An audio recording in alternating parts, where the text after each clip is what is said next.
आप सब लॉयर्स के लेकर आऊँ फिर से एक बम्पर वैकेंसी जो कि निकालेगी आपकी एससीवीएन लिमिटेड में। और ये एक गवर्नमेंट ऑर्गेनाइजेशन है जो कि आपको हायर करने वाली है और एज ए गवर्नमेंट जॉब देगी और साथ ही साथ आपको एक्स्ट्रा अलाउंसेस भी प्रोवाइड होने वाला है। तो ये आपकी परमानेंट जॉब बन के आ रही है।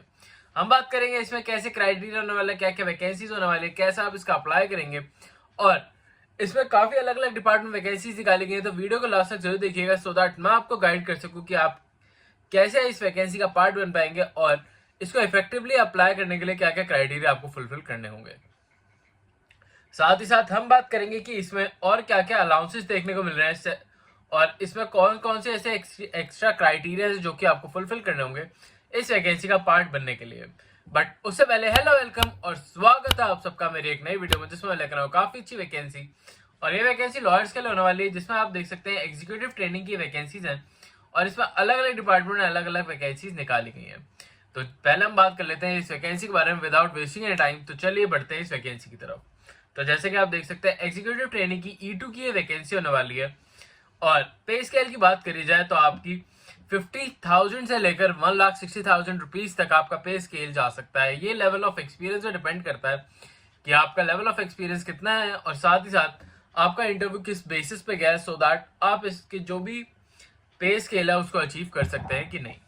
अगर हम बात करें इस वैकेंसी के बारे में तो आप देखेंगे यहाँ पे एडिशनल बेसिक पेमेंट के बारे में भी बात कर रखी है जिसमें आपका आईडी और एक्स्ट्रा अलाउंसेस भी पे हो रहे हैं। इसमें आपको 35 बेसिक पे जिसमें अंडर सर्टेन अप्रोच देखने को मिल रही है, एचआरए देखने को मिल रही है, कंपनी लाइसेंस अकोमोडेशन देखने को मिल रही है। साथ ही साथ आपको कन्वीनियंस रेम्बरेंस और लीव देखने को मिल रही है, मेडिकल फैसिलिटीज देखने को मिल रही है सेल्फ डिपार्टमेंट के लिए और आपको और भी काफी सारे एक्स्ट्रा अलाउंसेस भी देखने को मिलने वाले हैं इस वैकेंसी के लिए। तो ये वैकेंसी आपके लिए काफी अच्छी बन के आ सकती है। तो आप इस वैकेंसी को बिल्कुल मिस आउट मत करिएगा, एक गवर्नमेंट जॉब होने वाली है आप सबके लिए। अब बात कर लेते हैं इसमें कौन कौन से अलग अलग डिपार्टमेंट में ये वैकेंसीज निकाली और क्या क्या पोस्ट देखने को मिलने वाली है आपको इन वैकेंसीज के लिए। तो जैसे कि आप देख सकते हैं आपको यहाँ पे civil engineering, medical, human resource, environmental, geographical और लास्ट में आता है लॉ ग्रेजुएट स्टूडेंट्स के लिए। तो जो भी लॉ ग्रेजुएट स्टूडेंट्स है जिसने BLLB या फिर LLB करी हुई है विद रिकॉग्नाइज्ड यूनिवर्सिटी वो इस वैकेंसी को काफी अच्छे से भर पाएंगे और इसका एक पार्ट बन पाएंगे। बट इसमें बात करने से पहले मैं आपको ये पहले ही क्लियर आउट कर दूं कि ये वैकेंसीज आपकी काफी अलग अलग डिपार्टमेंट में भी निकाली गई हैं। तो अगर आप चाहें तो अपने फ्रेंड्स या फैमिलीज को भी इस वैकेंसी के बारे में सजेशंस दे सकते हैं और उनको बता सकते हैं इस वैकेंसी के बारे में सो दैट वो भी इस वैकेंसी का पार्ट बन पाए और इसको अच्छे से अप्लाई कर दें।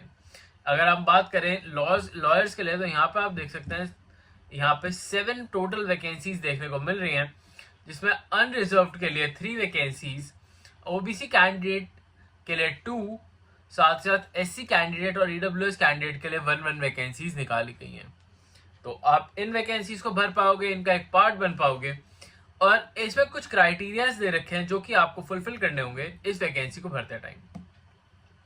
कि जो भी कैंडिडेट इस वैकेंसी को भरना चाहता है उसने फुल टाइम और रेगुलर कोर्स करा हो।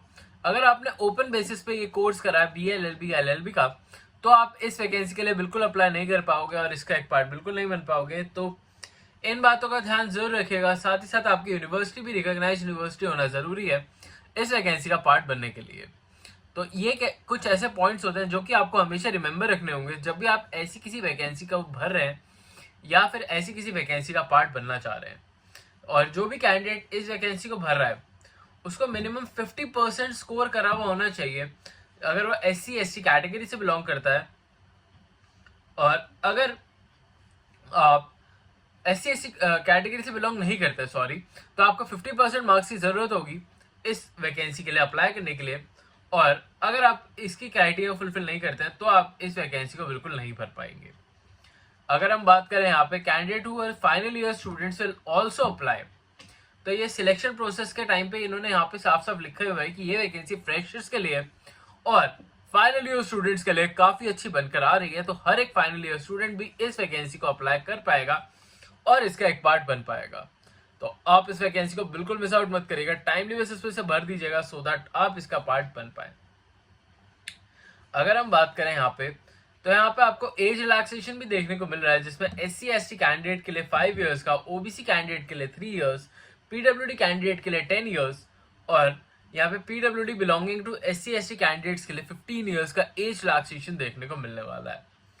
अब डॉक्यूमेंट वेरिफिकेशन की बात करें तो इसमें आपको डॉक्यूमेंट वेरिफिकेशन और जो भी डॉक्यूमेंट्स आप इसमें लगाएंगे वो सेल्फ अटेस्टेड होने चाहिए, और जब भी आप इसका पार्ट बनना चाहें तब आपको अपने जो भी डॉक्यूमेंट्स हो काफ़ी अच्छे से और ध्यान से इसमें लगाने होंगे।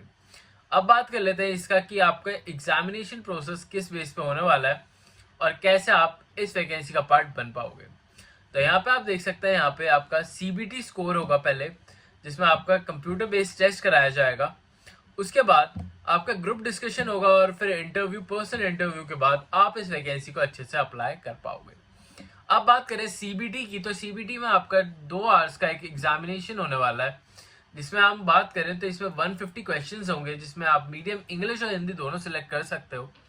सिलेबस की बात करें तो जो सेक्शन 1 होगा उसमें मल्टीपल चॉइस क्वेश्चन होंगे आपके रिलेवेंट आपके जो भी सब्जेक्ट्स हैं उनसे, तो ये आपके लॉ रिलेटेड सब्जेक्ट्स इसमें देखने को मिलने वाला है। साथ ही साथ सेक्शन 2 जो है वो 30 मार्क्स का होने वाला है, जिसमें 30 क्वेश्चंस भी होंगे और इसमें आपको एबिलिटी और लॉजिकल रीजनिंग से रिलेटेड क्वेश्चंस पूछे जाएंगे। तो ये भी आप क्लियर आउट कर सकते हो काफ़ी अच्छे से अगर आप इसकी प्रिपरेशन अभी के अभी स्टार्ट कर दो। और इस वैकेंसी का पार्ट बनना है तो आपको इसमें काफ़ी अच्छे से प्रिपरेशन अपनी स्टार्ट करनी होगी। एग्ज़ाम सेंटर की बात करें तो उन्होंने यहाँ पे कुछ एग्ज़ाम सेंटर्स भी दे रखे हैं, तो ये भी मैं आपको बता देता हूँ। यहाँ पे दिल्ली NCR, दिल्ली, न्यू दिल्ली और इंक्लूडिंग NCR, चंडीगढ़, आपका अरुणाचल प्रदेश, देहरादून और हिमाचल प्रदेश जैसे सेंटर्स आपको दे रखे हैं, जहाँ पे आपका CBT टेस्ट कंडक्ट कराया जाएगा और इंटरव्यू भी आपका इनके बेसिस पे ही कराया जाएगा। और इंटरव्यू के लिए आपको बाद में इंफॉर्मेशन दी जाएगी कि आपका इंटरव्यू कहाँ कंडक्ट होना है। और अप्लाई करने के लिए आप इनके ऑफिशियल वेबसाइट पर जाकर डायरेक्टली बेसिस पे अप्लाई कर सकते हैं। और कैंडिडेट जो भी कैंडिडेट इस वैकेंसी को भर रहे हैं वो अपने ईमेल आईडी या फ़ोन नंबर से इसके जो भी फॉर्म है उसमें अप्लाई कर सकते हैं और उसमें OTP आपको एक आएगा, जिससे कि आप इसके वैकेंसी के लिए रजिस्टर्ड हो जाएंगे। आपको अपने सारे डॉक्यूमेंट्स इसमें लगाने होंगे। जब भी आप अपने डॉक्यूमेंट्स लगाएं तो उन्हें काफ़ी ध्यान से लगाइएगा, सो दैट वो आपके लेजिट डॉक्यूमेंट्स हो, साथ ही साथ उसमें आपको कोई प्रॉब्लम देखने को ना मिले।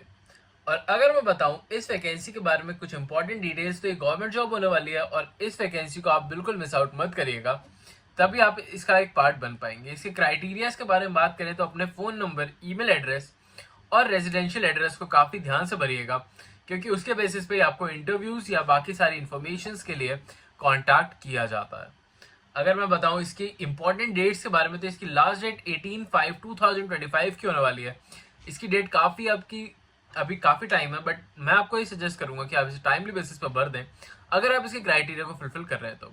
और साथ ही साथ अगर आप चाहते हैं कि ऐसी वैकेंसीज मैं आपके लिए और भी लेकर आऊँ, या फिर आपको ऐसी स्पेसिफिक वैकेंसी के बारे में जानना चाहते हैं, तो वो भी मुझे कमेंट्स में ज़रूर बताइएगा। मैं आपके लिए वो वैकेंसीज भी ढूंढ के लेकर आऊँगा।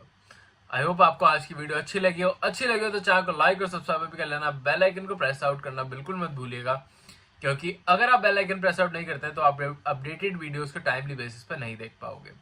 साथ ही साथ अगर आपने इस वीडियो को लाइक नहीं करा तो अभी जाओ और इस वीडियो को लाइक कर दो, क्योंकि आपके एक लाइक से हमें काफ़ी ज़्यादा मोटिवेशन मिलती है, जिससे हम आपके लिए और भी अच्छी और नई वीडियोस लेकर आते रहते हैं और उन सारी वैकेंसीज को आपके लिए कवर करते हैं। तो अभी जाओ और अभी चैनल को सब्सक्राइब कर लो। अभी के लिए चलता हूँ, मिलता हूँ कल आपसे फिर से एक नई वैकेंसी में। अभी के लिए बाय।